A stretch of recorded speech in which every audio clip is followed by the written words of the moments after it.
Hello guys, स्वागत है फिर से आपका हमारे चैनल में। दोस्तों यहाँ पे आज हम टेस्ट सॉल्व करने वाले हैं वीडियो एग्जाम, जो आपका एग्जाम होना है उसके लिए ये टेस्ट होने वाला है एरा वर्ल्ड का। ठीक है, जाना माना है ना, ये टेस्ट होने वाला है और बहुत ही शानदार प्रश्नों का लेवल है। चलिए शुरू कर लेते हैं। सब बता दूं कि वीडियो पसंद है तो लाइक कर दीजिएगा और यहाँ पर आपके एग्जाम तक मॉक टेस्ट मिलने वाले हैं, तो चैनल के साथ जरूर जुड़िएगा। चलिए देख लेते हैं पहला क्वेश्चन है। सबसे पहले हम हिंदी से इसकी शुरुआत कर लेते हैं।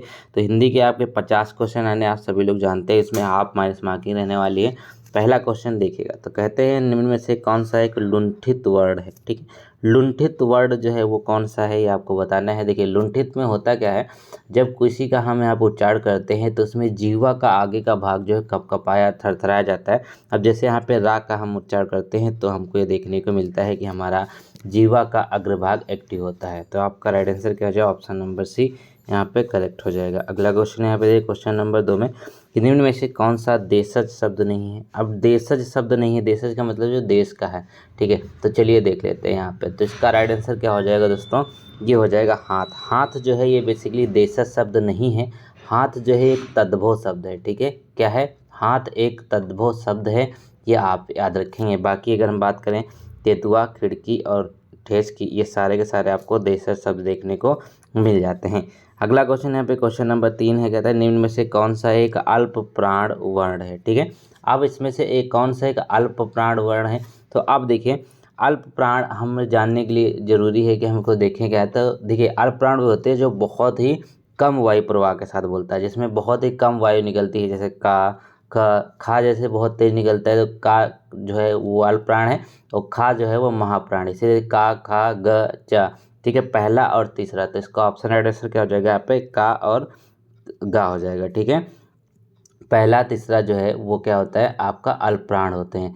चलिए अगला क्वेश्चन देखिए, क्वेश्चन नंबर यहाँ पे हम 4 में जो देख रहे थे। ठीक है, नीचे दिए गए वर्णों में घोष वर्ण कौन सा है। अब घोष और अघोष तो आप सब लोग जानते ही होंगे। घोष वर्ण में क्या होता है, चलिए देख लेते हैं। घोष में क्या है, आपका तीसरा, चौथा, पांचवा वर्ण होता है। ठीक है, और अघोष में पहला और दूसरा वर्ण होता है। ठीक है, देखेंगे कि जो आपका घोष वर्ण है इसमें कौन सा हो जाएगा, माँ। माँ जो है आपका करेक्ट आंसर हो जाएगा। ये घोष वर्ण है क्योंकि ये क्या है, आपका तीसरा, चौथा, पांचवा घोष वर्ण होता है। ठीक है, अगला क्वेश्चन है, क्वेश्चन नंबर 5 कहता है कि संस्क्राम जो संस्कार है उसमें कौन सा उपसर्ग है। ठीक है, संस्कार शब्द कैसे मिलके बनता है, आप सब जानते हैं। इसका जो उपसर्ग होता है सम हो जाएगा। ठीक है, सम से मिलकर ये बना हुआ है, तो ऑप्शन नंबर ए इसका एकदम करेक्ट होगा।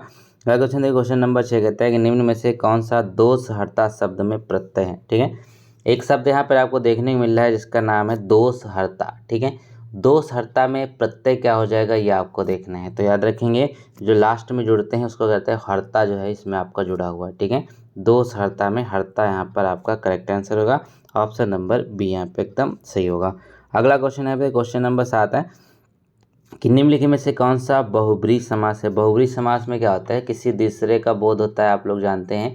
ठीक है, तो क्या हो जाएगा दोस्तों, यहाँ पर ये होगा आपका ऑप्शन नंबर सी। ठीक है, निशाचर जो है ये आपका राइट आंसर हो जाएगा। कैसे हो जाएगा, देखिएगा, जो कहते हैं ना कि रात में नहीं सोते हैं उनको क्या कहते हैं, उनको निशाचर कहते हैं। तो इसका राइट आंसर क्या हो जाएगा, ऑप्शन नंबर सी यहाँ पे एकदम करेक्ट हो जाएगा।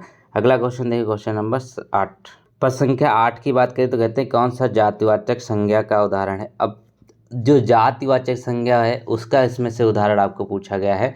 ठीक है, तो आप लोग जानते हैं कि संज्ञा के कितने भेद होते हैं, 5 भेद होते हैं टोटल संज्ञा के, जिसमें व्यक्तिवाचक, जातवाचक, भाववाचक, समूहवाचक आता है। अब जातिवाचक का मतलब ये होता है दोस्तों यहाँ पर कि जिस शब्द से एक जाति के सभी प्राणियों का बोध होता है उसे जातिवाचक कहते हैं। अब देखिएगा यहाँ पर अगर हम पर्वत की बात करें तो पर्वत में क्या होगा कि एक शब्द से जितने भी विश्व के पर्वत हैं सभी का बोध हो रहा है, तो इसका मतलब क्या है, ये जातिवाचक है। ठीक है, याद रखेंगे, इसका करेक्ट आंसर होगा जातिवाचक। ठीक है, अब जैसे मान लीजिए गंगा है यहाँ पे, तो गंगा क्या है, ये व्यक्तिवाचक है, किसी का नाम हो सकता है, किसी एक का ही बोध होगा यहाँ पर, तो पर्वत इसका करेक्ट आंसर हो जाएगा। अगला क्वेश्चन देखिए यहाँ पे 9 में, निम्नलिखित में से कौन सा स्त्रीलिंग शब्द है। अब ये तो बहुत ही आसान होते हैं। अब स्त्रीलिंग शब्द की बात करें तो क्या हो जाएगा दोस्तों, यहाँ पे ईमा जो है इसमें ये आपका स्त्रीलिंग है। बाकी आप जानते हैं पानी होता है, घड़ा, घोड़ा भी यहाँ पे पुल्लिंग है, सूर्य भी पुल्लिंग है, तो ईमा इसका करेक्ट आंसर है। अगला क्वेश्चन है, क्वेश्चन नंबर 10 कहता है निम्नलिखित में से कौन सा पुल्लिंग शब्द नहीं है। अब इसमें से कौन सा पुल्लिंग नहीं, मतलब क्या हमको इसमें स्त्रीलिंग ढूंढना है। तो चलिए देख लेते हैं, तो क्या हो जाएगा यहाँ पर महिमा जो है वो बड़ी होती है, महिमा अच्छी होती है। इस तरीके से आप इसको वाक्य प्रयोग करके भी समझ सकते हैं। ऑप्शन नंबर यहाँ पे क्या हो जाएगा, डी करेक्ट हो जाएगा। बाकी क्रोध होता है, चीता दौड़ता है, राम है, तो ये सब आपका पुल्लिंग में आएंगे। क्वेश्चन नंबर 11 कहता है, हे प्रभु मेरी इच्छा पूर्ण करो, रेखांकित वाक्य पे कौन सा भेद दे। अब हे प्रभु की बात कर रहे हैं तो इसमें कौन सा हो जाएगा, तो देखिए ये हो जाएगा आपका संबोधन। क्या है, संबोधन किया जा रहा है, इसमें प्रभु से संबोधन किया जा रहा है, हे प्रभु। ठीक है, तो ये आपका करेक्ट आंसर हो जाएगा ऑप्शन नंबर यहाँ पर सी सही हो जाएगा। ठीक है, चलिए अगला क्वेश्चन देखेंगे। यहाँ पर कहते हैं कि निम्न में से किसका प्रयोग सदैव बहुवचन में होता है। ठीक है, सदैव बहुवचन में होता है, ये किस चीज़ का प्रयोग होता है, तो 12 का करेक्ट आंसर क्या हो जाएगा, चलिए देख लेते हैं। तो देखिए लोग जो हैं ये आप जानते हैं, कहते हैं लोग हैं, लोग का प्रयोग बहुवचन में होता है, प्राण भी बहुवचन होता है, आंसू भी बहुवचन होता है। तो उपयुक्त सभी इसका करेक्ट आंसर हो जाएगा ऑप्शन नंबर डी सही होगा। लोग, प्राण, आंसू ये सभी के सभी क्या होते हैं, आपके बहुवचन में आते हैं। अगला क्वेश्चन देखिए, क्वेश्चन नंबर 13 है कि निम्नलिखित में से कौन सा अपूर्ण भूतकाल का उदाहरण है। अपूर्ण भूतकाल का उदाहरण में से कौन सा हो जाएगा, चलिए देख लेते हैं। तो इसमें अपूर्ण का मतलब क्या होगा, जिस रूप से कार्य का होना बीते समय में प्रकट हो और वो कार्य पूरा ना हुआ हो, तो वही अपूर्ण होगा, बिल्कुल होगा। यानी कि भूतकाल में तो हो ही, लेकिन वो क्या होगा यहाँ पर पूरा नहीं है। देखिएगा तो क्या होगा, सीता जा रही थी। अब यहाँ पे क्या है, सीता जा रही थी, ये आपका करेक्ट आंसर हो जाएगा। क्वेश्चन नंबर 14 है, कहते हैं निम्नलिखित में से कौन सा विशेषण शब्द है। ठीक है, विशेषण शब्द इसमें से कौन सा हो जाएगा, तो अब चलिए इसके ऑप्शन भी और देख लेते हैं। तो दोस्तों जो फुफेरा होगा यहाँ पर ये इसका विशेषण शब्द हो जाएगा। ठीक है, अगला क्वेश्चन देखिए, क्वेश्चन नंबर 15 कहता है कि निम्न में से कौन सा सामान्य वर्तमान काल का उदाहरण है। अब सामान्य वर्तमान काल का उदाहरण कौन सा हो जाएगा, बिल्कुल सामान्य है, तो वो तो आप लोग जानते हैं क्या होगा यहाँ पर, वह कोलकाता जाता है, तो ये बिल्कुल सामान्य, जो वह कोलकाता जाता है। अगला क्वेश्चन यहाँ पे है कि वह धीरे धीरे से बोलता है, वाक्य में प्रयुक्त हुआ है। ठीक है, धीरे से बोलता है तो धीरे जो है वो क्या है, तो याद रखेंगे ये होगा क्रिया विशेषण, यानी कि क्रिया विशेषण आपका करेक्ट आंसर हो जाएगा। अगला क्वेश्चन देखिए, क्वेश्चन नंबर 17 कहता है नल बूंद बूंद टपक रहा है। तो जो बूंद बूंद है ये बेसिकली है क्या, ठीक है, नल बूंद बूंद टपक रहा है, तो बूंद बूंद क्या चीज़ है, ये क्रिया विशेषण है। ठीक है, क्रिया की विशेषता बता रहे हैं, कैसे टपक रहा है, बूंद बूंद करके टपक रहा है, तो ऑप्शन नंबर 20 का एकदम करेक्ट है।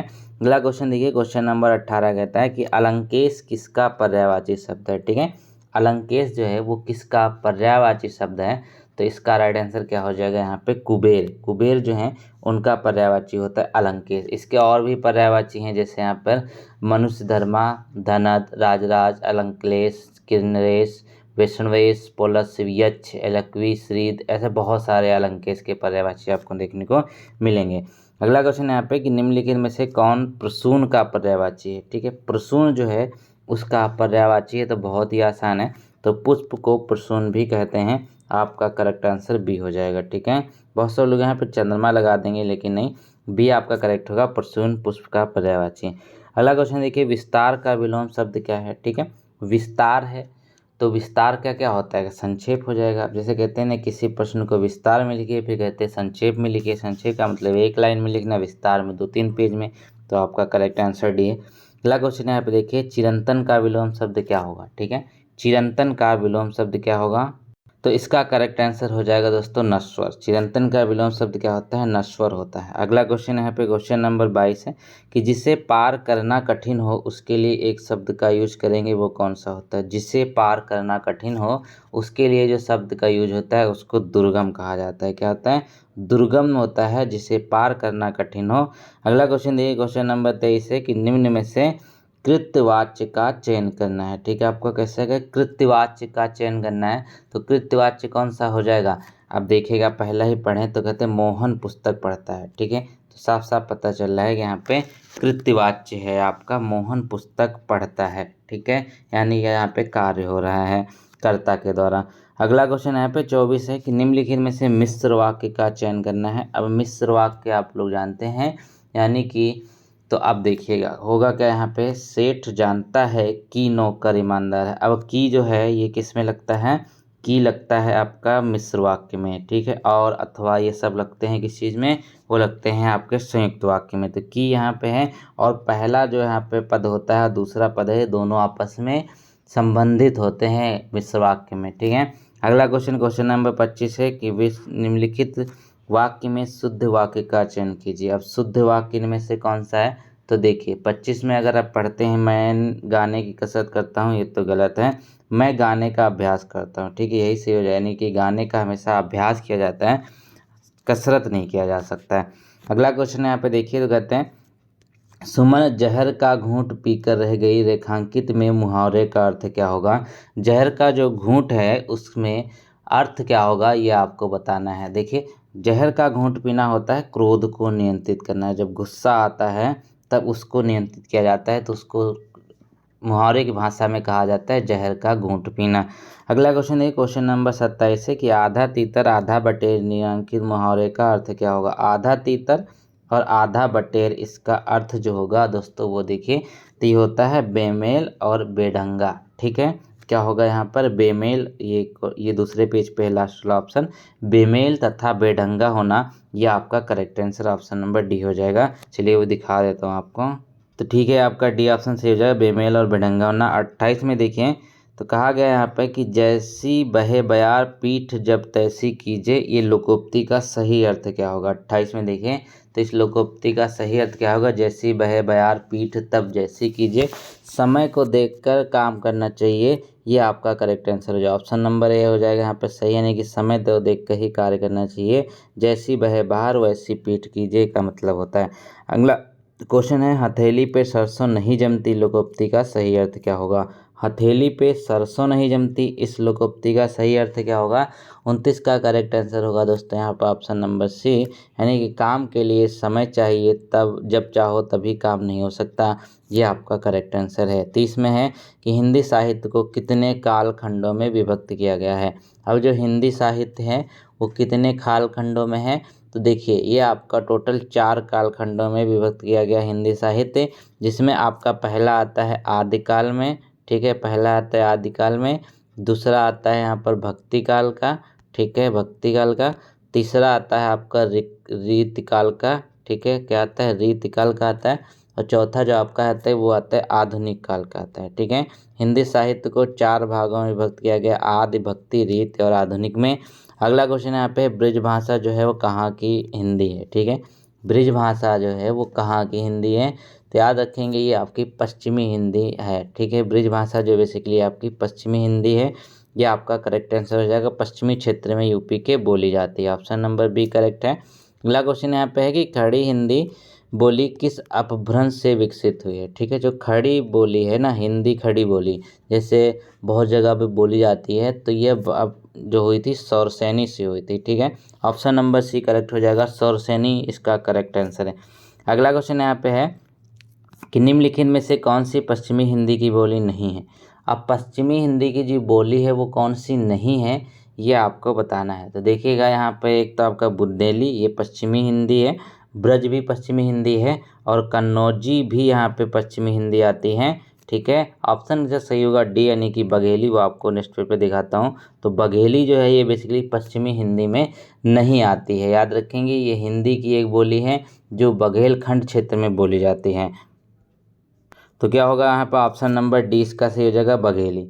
अगला क्वेश्चन यहाँ पे अनामिका किस युग की रचना है, ठीक है, एक रचना है अनामिका, ये किस युग की रचना है, तो इसका राइट आंसर होगा दोस्तों ये आपका छायावादी युग का होगा, ठीक है, छायावादी। अब ये किसकी रचना है, ये रचना है यहाँ पर सूर्यकांत त्रिपाठी निराला की, ठीक, किसकी है, सूर्यकांत त्रिपाठी निराला जो है उनकी ये कविता है, याद रखें, रचना है, याद रखेंगे। चलिए याद रखेंगे। अगला क्वेश्चन यहाँ पे 35 में देखिए, कोई सज्जन आपको बुला रहा है, इस वाक्य में किस सर्वनाम का प्रयोग किया गया है, ठीक है, किस सर्वनाम का प्रयोग किया गया है, तो वो आप देखिएगा, कोई बुला रहा है मतलब निश्चित ही नहीं है कौन है, कोई भी हो सकता है, तो अनिश्चयवाचक सर्वनामिक विशेषण इसका करेक्ट आंसर हो जाएगा।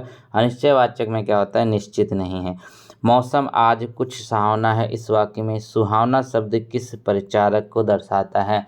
अब सुहावना है, देखिए क्या होगा, विशेषण होगा, क्यों, क्योंकि ये क्रिया की विशेषता बता रहा है कि मौसम कैसा है, मौसम जो है वो सुहावना है, ठीक है, याद रखेंगे। चलिए अगला क्वेश्चन है, क्वेश्चन नंबर 37 है कि निम्नलिखित में से कौन सा नदी के पर्यायवाची शब्द नहीं है। अब इनमें से कौन सा नदी का पर्यायवाची शब्द नहीं है। देखिए टटनी, नद्य, सरिता ये तो हैं, लेकिन जो ऊषा है ना ये क्या होता है, ये रात का होता है ना, है ना। चलिए ये आपका करेक्ट आंसर हो जाएगा, ऑप्शन नंबर बी एकदम करेक्ट है। अगला क्वेश्चन देखिए 38 कहता है वचन की दृष्टि से कौन सा जोड़ा सही नहीं है। अब वचन है, इसकी दृष्टि से कौन सा जोड़ा सही नहीं है, तो पुस्तक हो गया, पुस्तकें हैं, ये तो यहाँ पे सही है। गाय का गाय ये भी सही है, माता का माताएं ये भी सही है। न्याय का अन्याय यही गलत है, ठीक है, न्याय का अन्याय ये आपका गलत है, ये आपका वचन की दृष्टि से मेल नहीं खाता है, ठीक है। गाय का गाय सही है दोस्तों, कहीं कहीं पर गौएं भी देखने को मिलता है, वो भी सही है। अगला क्वेश्चन यहाँ पे है शनिवार को अपने घर पर ही रहेगा, रेखांकित शब्द को पहचानिए। शनिवार है वह अपने घर ही रहेगा, बेसिकली रेखांकित शब्द इसमें ही है, ठीक है, क्या है, ही है। तो अब 39 का करेक्ट आंसर क्या हो जाएगा, निपात। निपात जो होता है वो कौन कौन से होते हैं, आप सभी लोग जानते हैं, ही भी ये सब निपात कर, जो अव्यय किसी शब्द के बाद लगकर उससे अर्थ में बल प्रदान करते हैं उनको निपात कहा जाता है, ठीक है। चलिए ये हो गया आपका निपात, जैसे ही, भी, तो, भर, मात्र ये आपके निपात होते हैं, इनका कोई लिंग कोई वचन नहीं होता। 40 में देखिए विभक्त रस का स्थायी भाव क्या होता है, ठीक है, विभत्स रस जो है इसका स्थायी भाव क्या होता है। चलिए तो दोस्तों विभत्स रस का जो स्थायी भाव होता है वो होता है जुगुप्सा, ठीक है, क्या होता है, जुगुप्सा, इसका करेक्ट आंसर हो जाएगा। अगला क्वेश्चन यहाँ पे देखिए, यहाँ पे पैसेज आ गया, ठीक है, पैसेज आ गया है, पैसेज आपके एग्जाम में आने हैं, इसको बहुत अच्छे से ध्यान रखिएगा, ठीक है। तो चलिए पैसेज को हम यहाँ पे देख लेते हैं, बहुत ही छोटा पैसेज है दोस्तों, ये आपका एक है, वीडियो पॉज कर इसको पढ़ लीजिए, 5 क्वेश्चन पैसेज के आएंगे, बस ये पैसेज हो गया। अब चलिए देखिए पैसेज को हमने पढ़ा, तो गद्यांश में अंधकार शब्द किस ओर संकेत करता है, तो अंधकार शब्द जो है वो बुराइयों और कठिनाइयों की ओर संकेत करता है। अगला पैसेज का क्वेश्चन देखिए, तो कहते हैं लेखक ने किससे सबसे बड़ा पाप कहा है, तो लेखक के द्वारा जो पाप कहा गया था वो अंधकार को स्वीकार कर लेना, ठीक है, अंधकार को स्वीकार कर लेना ये पाप है। अगला क्वेश्चन है यहाँ पे 43 में कि जब व्यक्ति स्वयं के प्रति किए गए अन्याय शोषण के विरुद्ध आवाज़ नहीं उठाता तो क्या होता है। देखिए तो होता क्या है, इससे दूसरों के प्रति अन्याय शोषण को बढ़ावा मिलता है। 44 में है यहाँ पे इस गद्यांश का मुख्य उद्देश्य क्या है।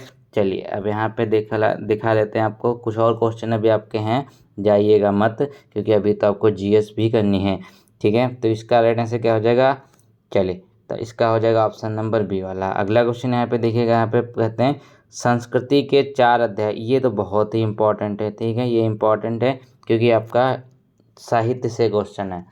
45 में देखिए, तो कहते हैं संस्कृति के 4 अध्याय ये किसके द्वारा लिखी गई है, रामधारी सिंह दिनकर के द्वारा। किसके द्वारा लिखी गई है, रामधारी सिंह दिनकर के द्वारा इसको लिखा गया है। अगला क्वेश्चन है निम्नलिखित में से कौन छायावादी कवि है, ठीक है, इनमें से कौन एक छायावादी कवि है।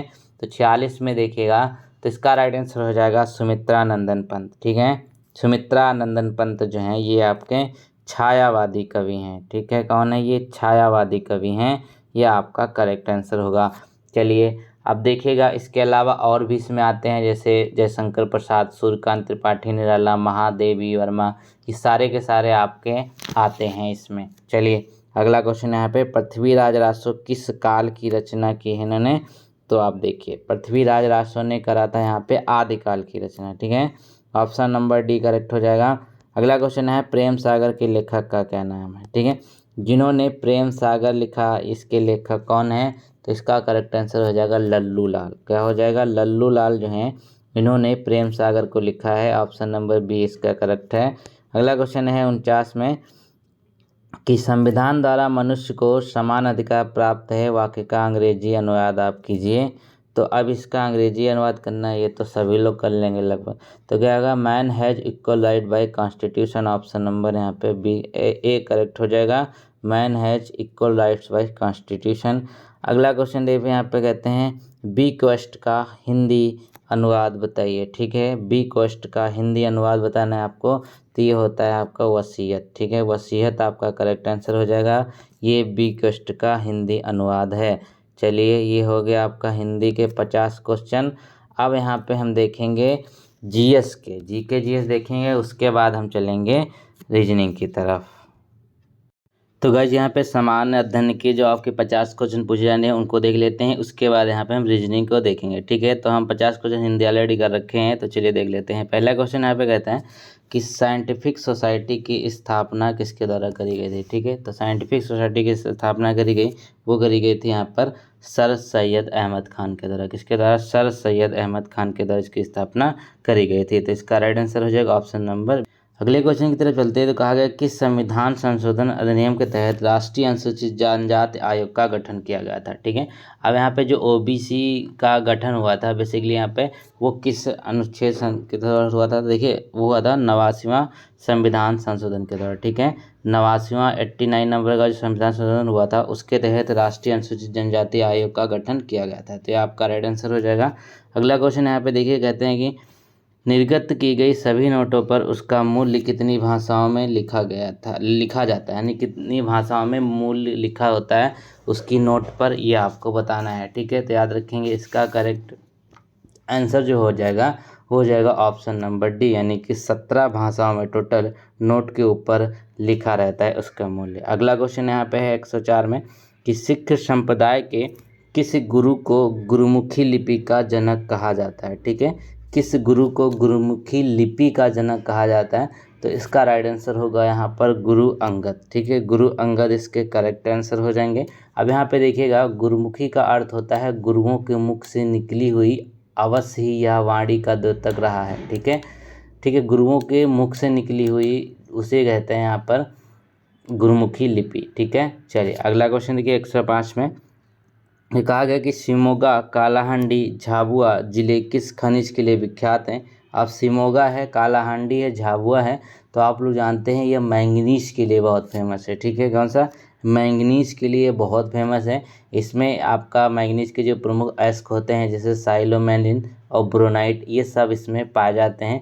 याद रखेंगे, ये आपका करेक्ट आंसर हो जाएगा। और पूरे विश्व की अगर बात करें तो 206वां स्थान है हमारे भारत का मैंगनीज उत्पादन में। यह है कहाँ सबसे ज़्यादा? उड़ीसा, कर्नाटक और मध्य प्रदेश में पाया जाता है। अगला क्वेश्चन देखिए, क्वेश्चन नंबर यहाँ पे 106 कि मौर्यकालीन प्रशासन में समाहर्ता कौन होते थे। ठीक है, यहाँ पे देखिए मौर्य समाज आप पढ़ेंगे तो उसमें आपको समाहर्ता देखने को मिलेगा। तो समाहर्ता जो है वो होते कौन थे, तो ये थे यहाँ पर कर निर्धारण करने वाले अधिकारी। कौन थे ये? कर निर्धारित करने वाले जो अधिकारी हैं, इसका करेक्ट आंसर हो जाएगा। चलिए, ये समाहर्ता के नाम से जाने जाते थे। अगला क्वेश्चन यहाँ पूछा गया कि वनों की कटाई पर प्रतिबंध लगाने वाला पहला देश कौन है। ठीक है, वनों की कटाई पर प्रतिबंध लगाने वाला जो पहला देश बना वो कौन सा है, तो इसका करेक्ट आंसर हो जाएगा यहाँ पे नॉर्वे। नॉर्वे जो कंट्री है उन्होंने क्या किया, पूरी तरीके से पेड़ों की कटाई को प्रतिबंधित कर दिया है। ठीक है, पूरी तरीके से उसमें रोक लगा दी गई। अगला क्वेश्चन यहाँ पूछा गया कि विश्व निवेश रिपोर्ट कौन जारी करता है। ठीक है, यहाँ पे देखिए जो वर्ल्ड इन्वेस्टमेंट रिपोर्ट होती है वो बेसिकली यहाँ पर किसके द्वारा जारी की जाती है, तो ये जारी की जाती है अनकार्ड के द्वारा। बेसिकली यहाँ पे इसको ऐसे पढ़ते हैं, अब यहाँ पे देखिएगा जिसका लिखा जाता है UNCTAD से। ठीक है, ये आपको देखने को मिलेगा, ये इसकी रिपोर्ट जारी करता है अंकटाड। ठीक है, जिसका फुल फॉर्म होता है United nation conference on trade and development. याद रखेंगे। चलिए, ये इसका करेक्ट आंसर है।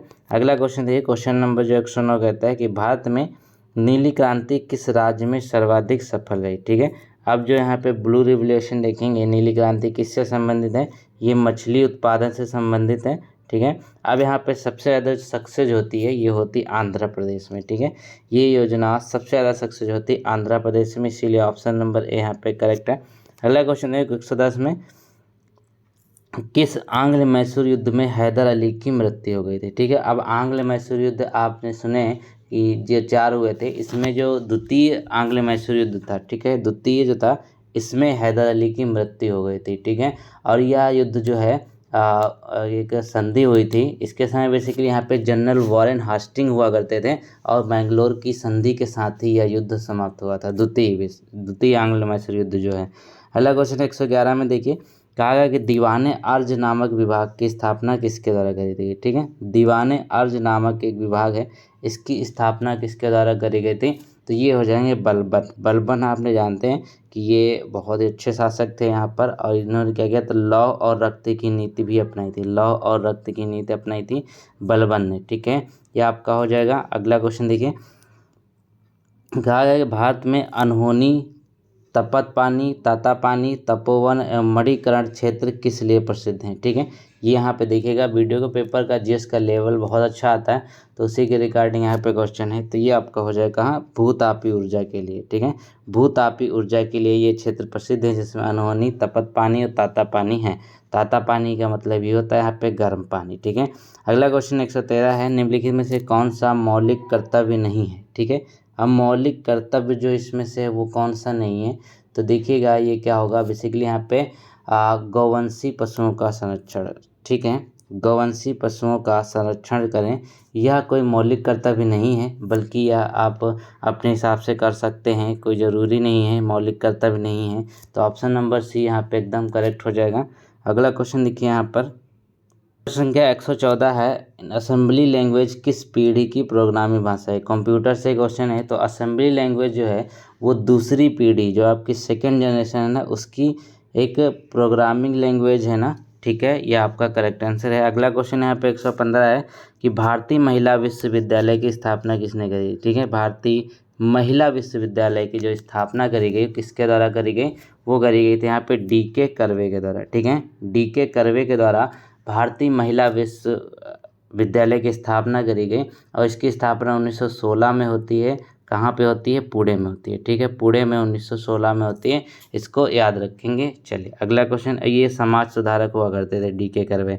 अगला क्वेश्चन है यहाँ पे, षड्विंश किस वेद का ब्राह्मण ग्रंथ है। ठीक है, जो आपका षड्विंश है ना, ये किस वेद का ब्राह्मण ग्रंथ है, तो याद रखेंगे ये हो जाएगा सामवेद। सामवेद जो है उसका यहाँ पर जो ब्राह्मण ग्रंथ है उसको षड्विंश के नाम से जानते हैं, और भी यहाँ पे बहुत सारे होते हैं, इनको सबको देख के जाइएगा, आपके लिए इम्पोर्टेंट है।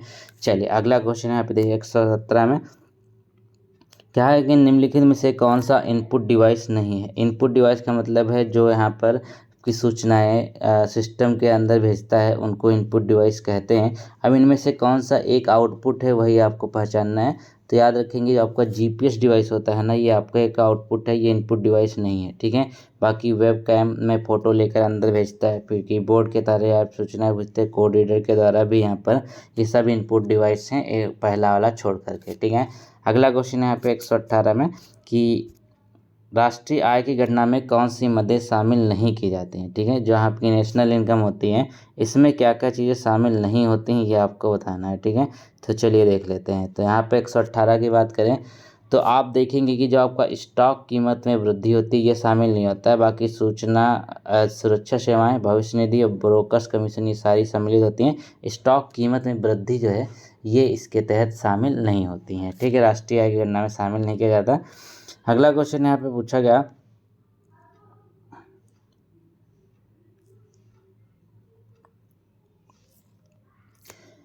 वायसराय विधान परिषद द्वारा पारित किसी भी विधि के खिलाफ वीटो पावर का प्रयोग कर सकेगा, यह प्रावधान किस अधिनियम या चार्टर में किया गया था। तो याद रखेंगे, इसका राइट आंसर क्या हो जाएगा, इसका वो हो जाएगा 1861 में। ठीक है, 1861 का जो भारत परिषद अधिनियम है वो आपका करेक्ट आंसर जो ऑप्शन नंबर बी यहाँ पर है। चलिए अगला क्वेश्चन देखिए यहाँ पे, तो कहा गया कि भारत में जो मुद्रा है और निर्गमन का अधिकार किससे है। ठीक है, भारत में मुद्रा के निर्गमन का अधिकार किससे प्राप्त है, तो इसका राइट आंसर बेसिकली आरबीआई हो जाएगा। ऑप्शन देख लेंगे ज़्यादा।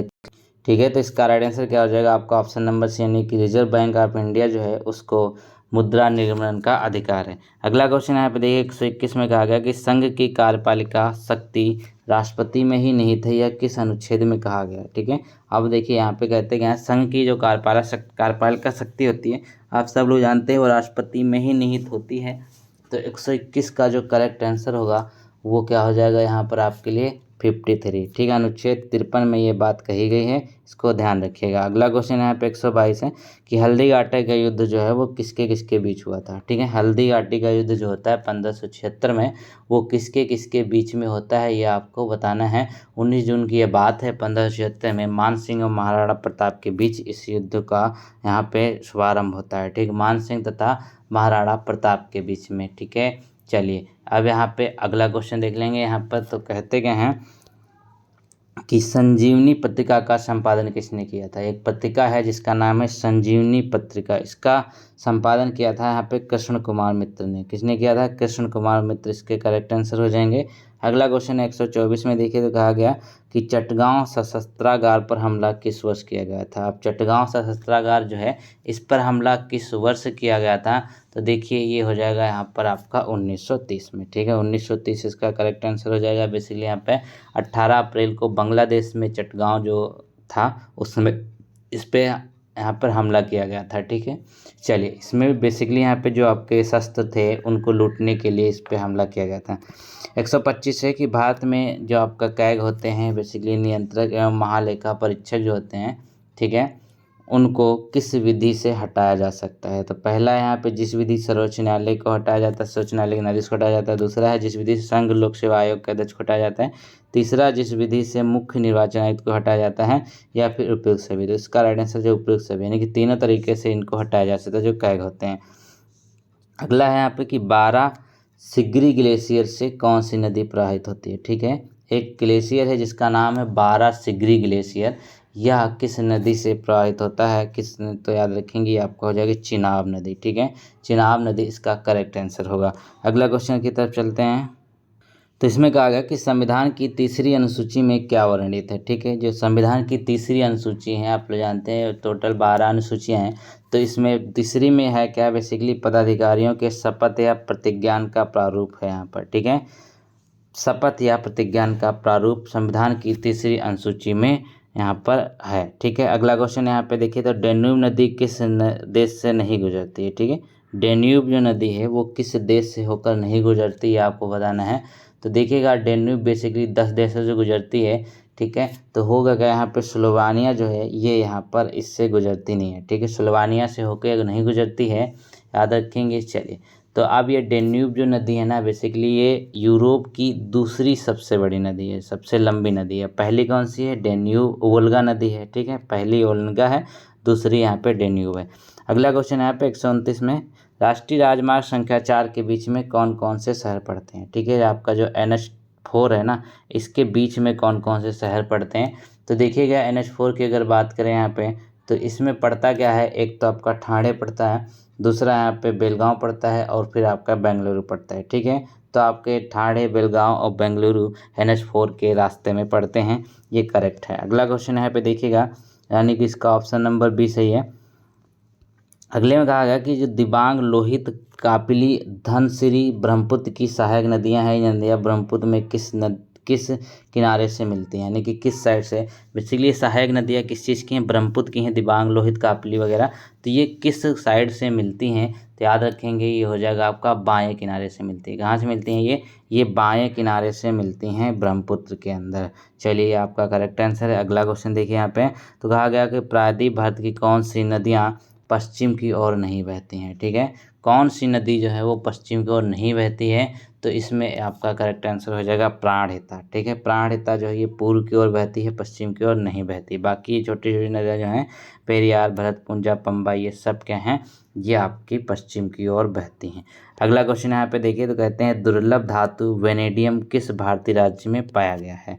ठीक है, एक दुर्लभ धातु है जिसको वेनेडियम यानी वी से डिनोट करते हैं, तो किस भारतीय राज्य में हाल ही में पाया गया, तो ये हो जाएगा आपका अरुणाचल प्रदेश। ठीक है, ऑप्शन नंबर डी जो है आपका अरुणाचल प्रदेश जो है ये आपका करेक्ट आंसर होगा। अगला क्वेश्चन यहाँ पे देख लेते हैं।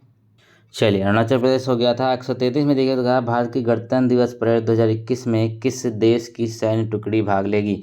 ठीक है, तो 133 का जो करेक्ट आंसर होगा यहाँ पर वो हो जाएगा आपके लिए बांग्लादेश, करेक्ट आंसर होगा। अगला क्वेश्चन देखिए, थोड़ा सा करंट अफेयर ये पुराना है, कोई बात नहीं है। तो अब देखिए अमेरिका की भावी प्रथम महिला जो आपको जो बाइडेन की नीति निदेशक में से किसे नियुक्त किया गया है, तो ये आपके नियुक्त करे गए हैं माला अडिगा। ठीक है, माला अडिगा आप नियुक्त करे गए हैं। चलिए अगला क्वेश्चन यहाँ पे देखिए तो कहते हैं भारत में निम्न में से कौन सा खिलाड़ी मात्र 44 दिनों के अंदर सभी फॉर्मेट में अंतर्राष्ट्रीय क्रिकेट में डेब्यू करने वाला पहला भारतीय बना था। ठीक है, तो यहाँ पे आपको बताना है, तो 44 दिन के अंदर उन्होंने T20 और आपका जो आपके 50 ओवर फॉर्मेट होता है ODI और टेस्ट, तीनों में यहाँ पे पदार्पण किया। तो वो कौन से हैं याद रखेंगे, वो आपके हो जाएंगे टी नटराजन। ठीक है, टी नटराजन इसका करेक्ट आंसर है। अगला क्वेश्चन यहाँ पे देखिए, कहते हैं हाल ही में नरेंद्र मोदी को किस ट्रस्ट का नया अध्यक्ष चुना गया था। ठीक है, चुना गया है, तो ये हो जाएंगे आपके सोमनाथ मंदिर ट्रस्ट। ठीक है, सोमनाथ मंदिर आप जानते हैं, इस ट्रस्ट के अध्यक्ष चुने गए हैं प्रधानमंत्री नरेंद्र मोदी। अगला क्वेश्चन यहाँ पे है कि किस राज्य के राज्यपाल आरिफ मोहम्मद खान ने वन स्कूल वन IAS योजना शुरू करी गई है। तो ये कहाँ के हैं, ये आप सभी लोग जानते हैं, केरला में इस योजना को शुरू किया गया है, वन स्कूल वन IAS योजना। ठीक है, अगला क्वेश्चन यहाँ पे, हाल ही में किस देश ने संयुक्त अरब अमीरात एवं बहरीन को प्रमुख रणनीतिक साझेदारी करार दिया है। तो 138 का करेक्ट आंसर है यहाँ पर आपके लिए, वो हो जाएगा अमेरिका। ठीक है, अमेरिका इसका करेक्ट आंसर है। अगला क्वेश्चन यहाँ पे देखिएगा, चलिए 147 में कहते हैं कि अमेरिका ने ओपन स्काई संधि से अलग होने की घोषणा के बाद किस देश ने भी इस संधि से अपना नाम वापस ले लिया है। तो 139 का जो करेक्ट आंसर है वो हो जाएगा यहाँ पर आपका क्या हो जाएगा, चलिए इसका हो जाएगा अमेरिका के बाद इन्होंने रूस ने यहाँ पर वापस लिया अपना नाम। ठीक है, ऑप्शन नंबर A करेक्ट हो जाएगा। अगला क्वेश्चन यहाँ पे कहता है कि निम्नलिखित में से कौन सा भारतीय विकेटकीपर बल्लेबाज सबसे कम 27 पारियों में 1000 रन बनाने वाला पहला भारतीय बल्लेबाज बना है। तो वो हो जाएंगे यहाँ पे ऋषभ पंत। ठीक है, ऋषभ पंत करेक्ट है। अगला क्वेश्चन यहाँ पे है कि ये भी पुराना, इसको भी छोड़ देते हैं। तो केंद्र सरकार ने नेताजी सुभाष चंद्र बोस की जयंती को किस दिवस के रूप में मनाने की घोषणा करी है। ये इंपॉर्टेंट है, ये हो जाएगा पराक्रम दिवस। ठीक है, पराक्रम दिवस के रूप में मनाने की घोषणा करी है। गणतंत्र दिवस परेड में फाइटर प्लेन उड़ाने वाली पहली महिला फाइटर बनी है, ये कौन सी हैं। तो 143 का जो करेक्ट आंसर होगा यहाँ पर हो जाएगी भावना कांत। ठीक है, भावना कांत इसकी करेक्ट आंसर है। अगला क्वेश्चन यहाँ पे देखिए, तो कहते हैं फर्रुखाबाद जाना जाता है किस लिए। ठीक है, जो फर्रुखाबाद है वो किस लिए जाना जाता है। तो आप सब लोग जानते होंगे, फर्रुखाबाद बेसिकली हाथ की छपाई के लिए। ठीक है, हाथ की छपाई के लिए फर्रुखाबाद जानते हैं। अगला क्वेश्चन यहाँ पे 145 है कि सरदार वल्लभ भाई पटेल कृषि विश्वविद्यालय कहाँ पर स्थित है। ठीक है, सरदार वल्लभ भाई पटेल कृषि विश्वविद्यालय कहाँ पर स्थित है। तो यह मेरठ में स्थित है। चलिए ऑप्शन देख लेते हैं आगे का, तो कहाँ पे, मेरठ में स्थित है। ऑप्शन नंबर 20 का करेक्ट होगा। चले अगला क्वेश्चन देखें, तो कहते हैं उत्तर प्रदेश का राजकीय पक्षी कौन सा है। ठीक है, उत्तर प्रदेश का जो राजकीय पक्षी है वो कौन सा हो जाएगा। तो ये सारस हो जाएगा। ऑप्शन नंबर C यहाँ पे करेक्ट हो जाएगा। सारस जो है ये उत्तर प्रदेश का राजकीय पक्षी, ऑप्शन नंबर C सही है। अगला क्वेश्चन यहाँ पे कहता है कि निम्नलिखित में से कौन सा युग्म सुमेलित नहीं है। ठीक है, कौन सा युग्म जो सुमेलित नहीं है। तो देखिए, वृंदावन मंदिर जो है मथुरा में स्थित है, और यहाँ पे विश्वनाथ वाराणसी में है, और देवी पाटन ये तुलसीपुर में है। लेकिन जो JK मंदिर है ये कहाँ पे, लखनऊ में नहीं है, बल्कि ये कानपुर में स्थित है। ठीक है, कहाँ पे है, लखनऊ में नहीं है, कानपुर में स्थित है। चलिए अगला क्वेश्चन यहाँ पे देखेंगे, तो कहते हैं कि देश का कुल नगरीय जनसंख्या उत्तर प्रदेश का कितना है। ठीक है, अब जो देश की नगरीय जनसंख्या है उसमें उत्तर प्रदेश का कितना % रोल है। तो वो हो जाए 11 यहाँ पर 79%। ठीक है, 11.79% जो है ये इसका रोल है। अगला क्वेश्चन यहाँ पे देखेंगे, कहते हैं कि क्या विचार करना है इसमें। चलिए देख लेते हैं 149 में 2 पॉइंट यहाँ पर आपको दिए हुए हैं। इसमें एक है न्यूनतम नगरीय जनसंख्या वाला जिला श्रावस्ती है, न्यूनतम नगरीय प्रतिशत वाला जिला जो है श्रावस्ती है। तो क्या होगा यहाँ पर, दोनों कथन सत्य हैं। ठीक है, दोनों कथन सत्य हैं, क्योंकि न्यूनतम नगरीय जनसंख्या वाला जिला श्रावस्ती है, न्यूनतम नगरीय प्रतिशत वाला भी जिला श्रावस्ती है। 50 में कहता है यहाँ पे कि न्यूनतम अनुसूचित जाति जनसंख्या वाला जिला बागपत है, ये पॉइंट है। फिर दूसरा पॉइंट है सर्वाधिक अनुसूचित जनजाति वाले जिला सोनभद्र है। तो ये भी यहाँ पे दोनों सही है। ठीक है, दोनों यहाँ पे सही हो जाएंगे, क्योंकि आपको जनजाति जो ST के देखने मिलते हैं वो सबसे ज़्यादा सोनभद्र में है, और बागपत में जो है सबसे कम यहाँ पर आपको SC देखने को मिलते हैं। तो चलिए ये हो गया हमारा 150 क्वेश्चन पूरा। ठीक है, तो उम्मीद करते हैं वीडियो पसंद आई होगी। अगर और आपको चाहिए टेस्ट तो कमेंट में जरूर बताइएगा। Thank you so much.